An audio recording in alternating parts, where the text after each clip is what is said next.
ગુજરાતી ભણતા સમસ્ત કક્ષા ધોરણ 10માના વિદ્યાર્થીઓને મારા વહાલભર્યા નમસ્કાર. આજે આપણે એક સરસ કવિતા ભણીશું. કવિતા ત્રીજી, આપણે આવડ બાવડ બોરડી. આ કવિતાના કવિ છે રાજેન્દ્ર શાહ અને કવિતાનો કાવ્ય પ્રકાર છે ગીત કાવ્ય. હવે ગુજરાતી સાહિત્યના જ્ઞાનપીઠ એવોર્ડ વિજેતા કવિ રાજેન્દ્ર શાહની આ કવિતાને આપણે માણશું. એનો ભાવાર્થ સમજતું કે કવિતાની આ પંક્તિ જે છે એ પંક્તિમાં આપણે આવડ બાવડ બોરડી કેસર ઘોડિયા ગલના ગોટાજી અને એની જે ધ્રુવ પંક્તિ છે આપણા ઘડવૈયા બાંધવ આપણે, આપણા ઘડવૈયા બાંધવ આપણે. ઘણી જગ્યાએ તમને આ કાવ્ય આપણા ઘડવૈયા બાંધવ આપણે એ શીર્ષકથી જોવા મળશે. એનો અર્થ એ થાય છે કે મનુષ્ય પોતે જ પોતાના ભાગ્યનો વિધાતા છે, એવો અર્થ થાય છે. મહત્વાકાંક્ષી અને પ્રબળ આત્મવિશ્વાસ ધરાવતી આ પંક્તિઓ જ જીવન મંત્ર છે. એટલે કે પરિશ્રમ કરીને જીવન બદલી નાખે છે. એમ અહીં કવિ કહે છે, આવડ બાવડ બોરડી આપણે, આવડ બાવડ બોરડી કેસર ઘોડિયા ગલના ગોટાજી. તો હવે આપણા જે કવિ છે રાજેન્દ્ર શાહ એમનો પરિચય પ્રાપ્ત કરીએ. ચાલો, તો કવિ રાજેન્દ્ર શાહ જ્ઞાનપીઠ એવોર્ડ વિજેતા કવિનો જન્મ ઈસવીસન 1913માં 28 જાન્યુઆરીએ ખેડા જિલ્લાના કપડવંજ ગામમાં થયો હતો. પ્રાથમિક શિક્ષણ ગામમાં જ અને કોલેજનું શિક્ષણ વડોદરામાં લીધું હતું. અમદાવાદમાં કરિયાણાની અને કોલસાની દુકાન ચલાવ્યા બાદ મુંબઈમાં લાકડાના વેપારીને ત્યાં ઘણો સમય કામ કર્યું. આમ થાણાના જંગલોમાં સમય વિતાવ્યો હોવાથી પ્રકૃતિને નજીકથી માણી જાણી અને અનુભવી, એટલે જ એમની કવિતાઓમાં પ્રકૃતિનું સુંદર વર્ણન જોવા મળે છે. ઈસવીસન 1993માં ગુજરાત સાહિત્ય પરિષદના પ્રમુખ હતા. અનેક પુરસ્કારો અને સન્માનોથી તેમને નવાજવામાં આવ્યા છે. કવિતાના વિવિધ પ્રકારોમાં ખેડાણ કરનાર આ કવિના કાવ્ય સંગ્રહો છે ધ્વનિ, આંદોલન, શ્રુતિ, શાંત કોલાહલ, મધ્યમા વગેરે. નિરુદ્દેશે કાવ્ય સંગ્રહમાં તેમના કાવ્યોનું સંપાદન જયંત પાઠકે કર્યું છે. અનુગાંધી યુગના સ્તંભ સમા આ કવિની કવિતાના મુખ્ય વિષયો છે પ્રણય, પ્રકૃતિ, જીવનચિંતન અને આધ્યાત્મ ભાવ. આ પ્રતિભાશાળી કવિનું અવસાન 2 જાન્યુઆરી 2010ના રોજ થયું હતું. બાલમિત્રો, ધ્વનિ નામના કાવ્ય સંગ્રહને જ્ઞાનપીઠ એવોર્ડ પ્રાપ્ત થયો છે. હવે આપણે આગળ જોઈએ કવિના મહત્વપૂર્ણ જે એવોર્ડ મળેલા છે તેને જોઈએ. તો 1999માં નરસિંહ મહેતા એવોર્ડ, 1963 શાંત કોલાહલ કાવ્ય સંગ્રહ માટે દિલ્હી સાહિત્ય અકાદમીનો એવોર્ડ, 1956 રણજીતરામ સુવર્ણચંદ્રક, ક્ષણ જે ચિંતન ચિરંતન ને નાનાલાલ પારિતોષિક, 1980 શ્રી અરવિંદ સુવર્ણચંદ્રક, 1977 નર્મદચંદ્રક, 1986 ધનજી કાનજી ગાંધી સુવર્ણચંદ્રક, 1992 ગુજરાત સાહિત્ય અકાદમીનો ગૌરવ પુરસ્કાર અને 1999 મૂર્ધન્ય સાહિત્યકાર સન્માન અને તેમજ 2001માં જ્ઞાનપીઠ એવોર્ડ વિજેતા પણ તેઓ રહ્યા. હવે જોઈએ કૃતિનો સૂર કૃતિનો. તો આપણી જે કવિતા છે એ કવિતામાં સૂર જે છે કૃતિનો એ હું તમને સમજાવી દઉં કે પ્રસ્તુત કૃતિમાં કવિનો મુખ્ય સંદેશ છે કે મનુષ્ય પોતે જ પોતાના ભાગ્યોનો વિધાતા છે, ઘડવૈયો છે. દરેક મનુષ્યમાં ગુણની સાથે અવગુણ અને શક્તિની સાથે નિર્બળતા પણ રહેલી હોય છે. તેનું ખૂબ જ સુંદર રીતે કાવ્યાત્મક શૈલીમાં કવિએ આલેખન કર્યું છે. મનુષ્ય જો પોતાનામાં રહેલા ઉત્સાહ અને સાહસથી પ્રયત્ન કરતો રહે તો તે પોતાનું જીવન મહાન બનાવી શકે છે. પંડની એટલે કે પોતાની પેટીમાં એટલે કે અંતરમાં રહેલા પારસમણીને, પારસમણી એટલે કે એવો મણી છે જેને સોનાને આપણે સ્પર્શ કરીએ, અડાડીએ તો સોનું, આપણે લોઢાને અડાડીએ તો તે લોઢું સોનું બની જાય, એવો પારસમણી છે. એ પારસમણી આપણા અંતરમાં પડેલો છે. પોતાના પ્રયત્નથી પ્રકાશમાં આવીને પોતાના જીવનને જળહળતું બનાવી શકાય છે. આ કાવ્યનો સૂર અર્થાત આપણે ઘડવૈયા બાંધવ આપણા જેવો જ છે કે આ કાવ્યમાં આપણે ઘડવૈયા બાંધવ આપણે એ સૂર આપણે જોઈ શકીએ છીએ. હવે આગળ જોઈએ કવિતાના પંક્તિઓને આપણે મર્મ સમજતા જઈએ અને પઠન કરતા જઈશું. ચાલો બાળમિત્રો, તમે પણ તમારા પાઠ્યપુસ્તકના 14 નંબરના પેજ ઉપર કાઢો ગુજરાતીના અને જુઓ. આમાં લખ્યું છે, આપણે આવડ બાવડ બોરડી કેસર ઘોડિયા ગલના ગોટાજી, હલકા તો પારેવાની પાંખથી મહાદેવથી એ પણ મોટા.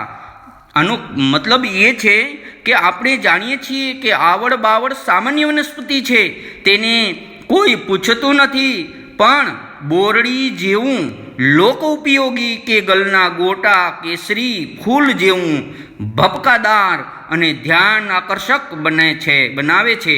એટલે કે મનુષ્ય જીવનમાં કેવું લક્ષ્ય રાખે છે અને તેને સિદ્ધ કરવા કેવો પુરુષાર્થ કરે છે તેના પર તેના ભવિષ્યનો આધાર રહેલો છે. ત્યાર પછી આપણે આગળ જોઈએ કે આપણે તમે જાણો છો કે ડૉક્ટર એપીજે અબ્દુલ કલામે કહ્યું છે કે સ્વપ્ન જુઓ અને સાકાર કરો, પણ કેટલાક માણસો શેખચલ્લીની માફક મોટા મોટા સ્વપ્નો જુએ છે અને તરંગોમાં રાચે છે, કેટલીક મોટી મોટી ગુલબાંગો મારતા હોય છે, પણ વાસ્તવમાં તેમનો વિચાર આચરણમાં મૂકતા નથી. એટલે કે પરિશ્રમ કરવાથી જ સફળતા મળે છે, સ્વપ્ન જોવાથી નહીં. જીવનને સાર્થક કરવા માટે મનુષ્ય જીવનનું ધ્યેય ખૂબ જ ઊંચું રાખવું જોઈએ. નીચું ધ્યેય રાખનારનું જીવન નીચું જ રહે છે. એટલે જ કહ્યું છે કે આપણે આગળ જોઈએ કે કોઈ રાચે છે વેડું છીપથી તો કોઈ જળને હિલ્લોળજી, મરજીવો ઉતરે મહેરામણે માથા સાટે મોતી મોલજી. આપણા ગડવૈયા બાંધવ આપણે શું કહે છે કે હંમેશા આપણું જે નિશાન એટલે આપણો ટાર્ગેટ, પરિશ્રમ કરવાથી સફળતા મળે, સ્વપ્ન જોવાથી નહીં. એટલે કે છે કે આપણે જાણીએ છીએ કે કેટલાક લોકો દરિયાની સુંદરતા જોઈને ખુશ થાય છે, કોઈ રેતી જોઈને ખુશ થાય છે, વેડું એટલે રેતી, છીપલા જોઈને ખુશ થાય છે, તો કેટલાક મોજા પર સહેલીને ખુશ થાય છે. તમે જુઓ છો ને સમુદ્ર કિનાર. પણ કેટલાક સાહસવીરો જે છે, મરજીવાઓ, દરિયામાંથી મોતી કાઢનારને મરજીવો કહેવાય છે. દરિયાના પેટાળમાં જઈને મોતી લાવીને સંતુષ્ટિ થાય છે. મહામૂલા મોતી એમને પોતાના માથા સાથે મળે છે, એમને મળતા નથી. કેટલું સાહસ કરવું પડે. આમ કેટલાક લોકો અદમ્ય ઉત્સાહથી થનગનતા ઘોડાની જેમ સિદ્ધિના નવા પ્રદેશો સર કરે છે અને નવા નવા જીવનને સફળ બનાવે છે. તો આ પંક્તિનો અર્થ તમે સમજી ગયા છો. ત્યાર પછી જુઓ, નજરો ખૂંપી છે જેની ભોંયમાં સામે પૂર એસુ ધાયજી, અધીરા ગટડાનો ઘોડો થનગને અણદીઠી ઓરું એને પાયજી. આપણા ગડવૈયા બાંધવ, આપણે કેટલાક લોકો શું કરે છે, નજરો ખૂંપી એટલે કે જેની નજર જ ભોંયમાં છે, જે ડરપોક છે, ડરી રહ્યા છે, તે સામે પૂરે શું એટલે નદીના પૂરમાં સામે ન ચાલી શકે. અને અધીરા ઘટડાનો ઘોડો થનગને, કહેવાનો મતલબ એ છે કે કેટલાક લોકો નસીબને આધારે બેસી રહે છે, તેમને જીવનમાં કશું જ મળતું નથી. આપણે જાણીએ છીએ કે જંગલનો રાજા સિંહ જેવો સિંહ હોય તો તેના પ્રયત્ન કરવો પડે છે, શિકાર કરવા જવું પડે છે, તેના મોઢામાં ક્યાંયથી આવીને સસલું કે હરણ પડતું નથી. એટલે કહ્યું છે નસીબ તો સૂતેલાનું સૂતું રહે છે, બેઠેલાનું બેઠું, ચાલતાનું ચલંત, દોડતાનું દોડતું નસીબ. તો હંમેશા ચાલતું રહેવું જોઈએ, તો આપણું નસીબ પણ ચાલતું રહે છે. માટે પ્રારબ્ધને આધારે બેસી રહી, પ્રારબ્ધ એટલે ભાગ્યને આધારે બેસી રહીએ ને તો આપણે સુષુપ્ત શક્તિઓ જગાડીને જીવનમાં મહાન સિદ્ધિઓ પ્રાપ્ત કરવી જોઈએ.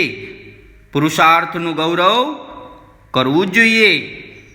એટલે કહે છે કે જો અહીંયા કીધું જ છે કે બેઠેલાનું બેઠું રહે, વિમાસણે વેળા જુએ નહીં વાટજી, જાજેરો ઝૂક્યો છે આંબો સાંખથી, વેડે એને આવે હાથજી. આપણા ગઢવૈયા બાંધવ, આપણે કહેવાનો મતલબ એ છે કે જો બેઠા રહીએ નસીબનો દોષ કાઢી તો આપણું નસીબ પણ બેઠું રહીએ, સૂતા રહીએ તો નસીબ પણ સૂતું રહે, અને જો ચાલતાનું ચાલતું રહે અને દોડતાનું નસીબ પણ દોડતું રહે. કોઈ દિવસ નસીબના ભરોસે રહીએ તો આપણે કોઈ દિવસ સફળતા ન પામીએ. સખત પરિશ્રમનો કોઈ વિકલ્પ નથી. મુશ્કેલી આવે ત્યારે નાસીપાસ એટલે હિંમત ન હારવી તથા આત્મવિશ્વાસથી આગળ વધીએ તો દુઃખો અને મુશ્કેલીઓનો આપોઆપ દૂર થાય. એટલે કે છે કે જીવનમાં મહાન સિદ્ધિઓ પ્રાપ્ત કરવી હોય તો પુરુષાર્થ કરવો જોઈએ. નહીતર આંબામાં કેરીઓ લથબથ પડી હોય પણ પ્રયત્ન ન કરીએ તો એ આપણા હાથમાં ન આવે. દેખાય છે તમને? એ પ્રકારે તો બેઠા રહીએ તો કાંઈ થાય નહીં. હવે જુઓ, એ જ છે કે બેઠેલાનું બેઠું રહે, વિમાસડે વેળા જુએ નહીં વાટ. સમય કોઈની રાહ જોતો નથી, સમત વખત વીતતો જાય છે. જાજેરો આંબો ઝૂકી ગયો છે, એકદમ નજીક આવી ગયો છે, પણ આપણે એને વેળીએ તો હાથ આવે. હવે તમે જાણો છો કે આપણે પહેલા પાઠમાં આવે છે કે અરુણિમા સિંહ વિશે તમે જાણો છો કે એક પગ કપાઈ ગયો હોવા છતાં પણ 8,848 ફૂટની ઊંચાઈ ધરાવતા એવરેસ્ટ શિખર એમણે સર કર્યું. એ પણ તમે જાણો છો. પણ બેઠા રહેવાથી આ કાર્ય ન થાય, અને કોઈની આશા રાખીએ તો પણ કાર્ય સફળ ન થાય. અને તેને જ્વલંત સફળતા અરુણિમા સિંહે સફળતા આત્મવિશ્વાસ વિના શક્ય જ નથી. પોતાની બુદ્ધિ શક્તિનો ઉપયોગ કરી આત્મશ્રદ્ધાથી જ શિખરો સર કરવા એ અને સિદ્ધિ તેને જય વરે જે પરસેવે નહાય. જો સિદ્ધિ પ્રાપ્ત કરવી હોય તો પરસેવાથી નાહવું પડે, એટલી મહેનત કરવી પડે. આવા વિચાર આપણે વિચાર વિસ્તારો જોઈએ છીએ. તો આ કવિતામાં હંમેશા માટે કહ્યું છે કે પંડની પેટીમાં પારસ છે પડ્યો, ફૂટેલા કૂટે છે કરમજી, વાવરી જાણે તે બળ ભાગ્યો, જળહળ એનારે ભવનજી. આપણા ગડવૈયા બાંધવ, આપણે પંડ એટલે આપણી અંદર, આપણા પોતામાં, અને પેટી એટલે અંદર, આપણા પોતાની અંદર આત્મામાં જે પિંડ પડ્યો છે એ જ પારસમણી છે. પણ જે કોઈ ફૂટેલા કર્મ કૂટે છે કે મારા કર્મમાં નથી, કર્મમાં જે મેં તમને પહેલાં વાત કરી એ કર્મ પણ સાહસ વીરોને સાથ આપે છે, અને વાવરી જાણે તે બળભાગ્યો, તે વાપરી જાણે તે મોટો બળભાગ્યો એટલે ભાગ્યવાન. જળહળે એના રે ભવન, એના ઘરના દીવા બારે માસ જળવળે છે. અને આવી જ રીતે એમ કહે છે કે આમ કર્મ એ જ ધર્મ, એ સત્યને સ્વીકારીને કોઈ પણ ભોગે સફળતા તરફ આગળ વધવાનું અને વધવા માટે પ્રયત્ન કરવો જોઈએ. કારણ કે આપણા ગઢવૈયા બાંધવ આપણે જ છીએ. અને આપણે અંતમાં હું તમને કહું કે આજ આપણા રાજેન્દ્ર શાહ એમની કવિની કાવ્ય પંક્તિઓ છે, આપણે ભરોસે આપણે હાલીએ, ઓ ભેરું મારા આપણે ભરોસે આપણે હાલીએ, એક મહેનતના હાથને ઝાલીએ, ખુદાનો ભરોસો જેને નથી તેને ખુદાનો ભરોસો, ખુદનો ભરોસો જેને નથી એને ખુદાનો ભરોસો નકામો. આવી એમની પંક્તિઓ છે જે આપણા આત્મવિશ્વાસને જગાડનારી અને શ્રમનો અને મહત્ત્વ કરનારી છે. તો વિદ્યાર્થી મિત્રો, આ કવિતાના ભાવાર્થ તમે સમજી ગયા. હવે તમે એમનો સ્વાધ્યાય તમે કરી શકો છો આસાનીથી. તો આપણે અહીં રાખીએ. ધન્યવાદ, આભાર. તમારો ખ્યાલ રાખો, અભ્યાસ કરતા રહો, વિડીયો જોતા રહો. તમારા મિત્રો, સ્નેહી, સંબંધીઓને પણ આ વિડીયો શેર કરવામાં કાંઈ હરકત નથી. ધન્યવાદ.